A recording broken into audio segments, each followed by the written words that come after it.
copper's important for electrification and decarbonisation, and lithium obviously gets a big play in that as well. BHP are very bullish on copper, there's no question, and that was the big driver behind the Anglo transaction. But the numbers are small still, even within copper, which is obviously a far more developed commodity than something like lithium. And if you look at Australia specifically, I think the numbers in 2023 were something like, this is at a revenue line, so an export value line, iron ore 90 billion, coal 60 billion, copper 5. And lithium, it was an incredibly strong price, it was about 10. So 15 for the future-facing materials, which is what the companies like to call them, 150 for the dull and boring iron ore and coal. So we're a long way from those green and future-facing commodities, certainly in Australia, from overtaking the more mature commodities in Australia.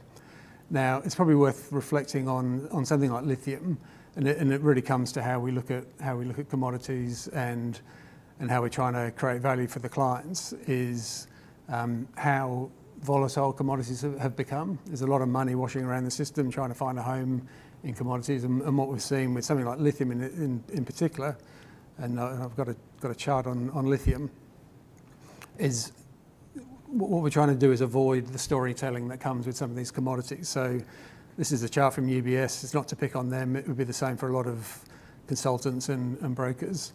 But what we can see here is the dark bars on the chart are the forecast of the market surplus or deficit. In this case, a deficit. This is 18 months ago. And then the brown bars on top are the surplus that's now being forecast. So it's been a huge turnaround. And then what's happened is the lithium price has gone from a peak of $8,000 a tonne 18 months ago to now sitting at $700 a tonne. I mean, it's a huge, huge fall. Nothing that we've ever seen in commodity land. And as that's happened, the market and the consultants have started to change their forecast dramatically. And it's also a commodity acting like all commodities do. When there's high prices, guess what? Supply comes in that no one dreamt of. When there's high prices, demand comes back. So 18 months ago, it was a race for forecasting EV penetrations. As car prices have gone up, people have become more focused on the price of those cars. Demand started to fall a bit, and at the same time, supplies come in, and so you've had this huge, huge flip.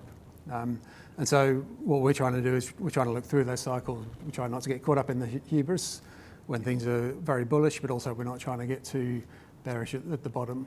And the flip of that, it would be something like alumina, where 12, 18 months ago, everyone was super bearish. The price was maybe $300 a tonne, and few people were making money.